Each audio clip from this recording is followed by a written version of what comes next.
Olá a todos!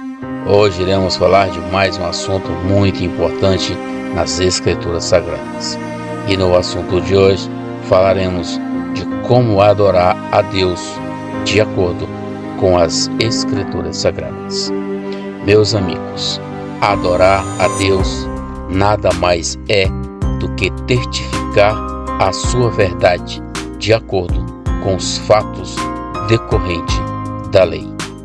Porque foi através do cumprimento da lei que veio o verdadeiro testemunho. O ato de adoração segue dois princípios, e estes dois princípios foram ditos pelo próprio Jesus. E para isto, iremos ler João 4, versículo 23 e versículo 24, que diz: Mas a hora vem, e agora é, em que os verdadeiros adoradores adorarão ao Pai em espírito e em verdade, porque o Pai quer que os tais assim o adorem. Pois Deus é espírito, e importa que os que o adorem em espírito e em verdade. Podemos ver claramente que há dois princípios exigidos por Deus e que toda adoração precisa partir do Espírito através da verdade. Meus amigos, a única maneira de sermos seres espirituais é passando pelo processo do nascimento espiritual, porque só através deste nascimento espiritual é que conheceremos realmente a verdade. Este é o motivo pelo qual Jesus foi bem claro à pergunta de Nicodemos. Em João 3, versículo 4 ao versículo 6, que diz: Perguntou Nicodemos: Como pode alguém nascer sendo velho? É claro que não pode entrar pela segunda vez no ventre de sua mãe e nascer. Respondeu Jesus: Digo a verdade, ninguém pode entrar no reino de Deus se não nascer da água e do Espírito. O que é nascido da carne é carne, mas o que é nascido do Espírito é Espírito. Este é o motivo pelo qual Jesus disse que Ele é o caminho, a verdade e a vida. Meus amigos, de uma fonte não pode jorrar água doce e água salgada. Assim é com o homem. O homem natural pratica as coisas naturais, porque é de sua própria natureza. Pois a adoração ao Pai é algo que não pode partir deste homem, por causa de sua condição natural. Este foi o motivo pelo qual disse Jesus que os verdadeiros adoradores são aqueles que adoram em espírito e em verdade, porque a verdade é do próprio Espírito, assim como o Espírito só se manifesta através da verdade.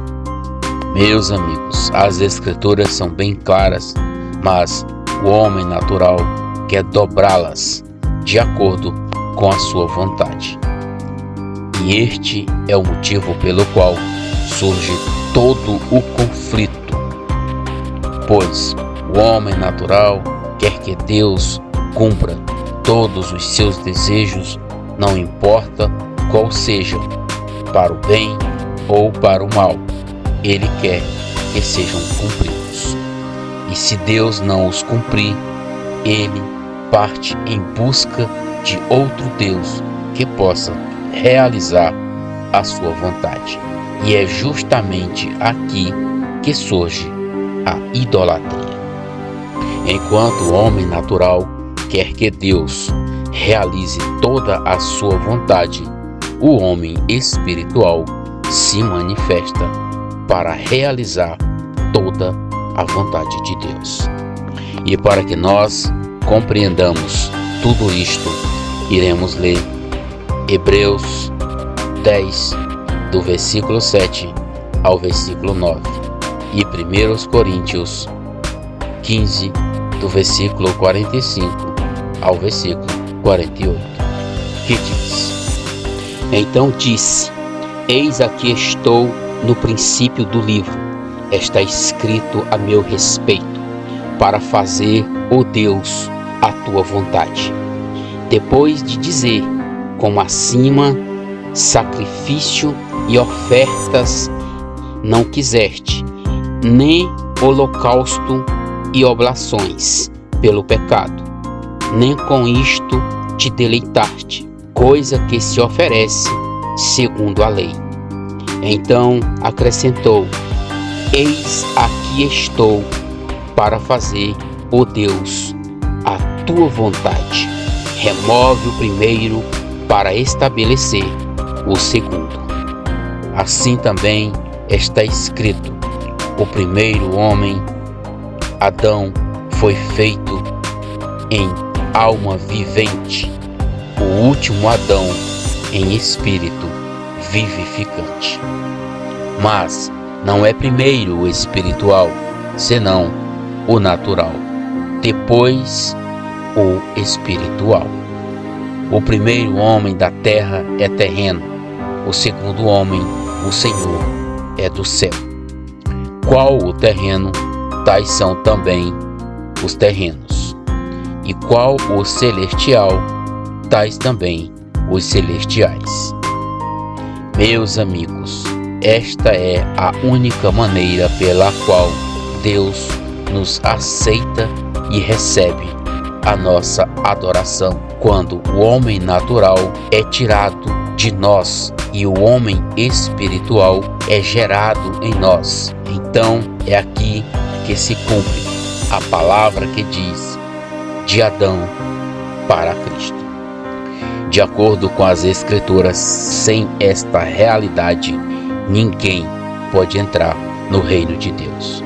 Só através do nascimento espiritual, que foi realizado através do sacrifício de Cristo e nossa inclusão em seu corpo, é que o homem natural é destruído juntamente com o seu pecado, para dar lugar ao novo homem, o homem espiritual, como afirma Romanos 6, versículo 4 ao versículo 8, e Gálatas 2, versículo 20, que diz: Fomos, pois, sepultados com ele na morte pelo batismo, para que, como Cristo foi ressuscitado dentre os mortos, pela glória do Pai, também andemos nós em novidade de vida. Porque se fomos unidos com ele na morte, certamente o seremos também na semelhança da sua ressurreição. Sabendo isto, que foi crucificado com ele o nosso velho homem, para que o corpo do pecado seja destruído, para que não sejamos mais escravos do pecado, porque aquele que morreu está justificado do pecado. Ora, se já morremos com Cristo, cremos que também com ele viveremos. Logo, já não sou eu quem vive, mas Cristo vive em mim, e esse viver que agora tenho na carne, vivo pela fé do Filho de Deus, o qual me amou e a si mesmo se entregou por mim. Meus amigos, sem o nascimento espiritual não há possibilidade de fazermos parte dos verdadeiros adoradores, aqueles que adoram o Pai em espírito e em verdade. Estes sim adoram verdadeiramente, e só adoram porque foram tornados filhos de Deus. E este é o motivo pelo qual eles andam em espírito e em verdade. Meus amigos, o homem natural é o pecador por natureza e carece do novo nascimento, porque se não for assim, mesmo que ele pertença à melhor religião do mundo e tenha feito obras magníficas, mas mesmo assim estará fora do Espírito e da verdade. E tudo que está fora do Espírito e da verdade é iniquidade. E todo aquele que pratica a iniquidade, sua adoração será rejeitada.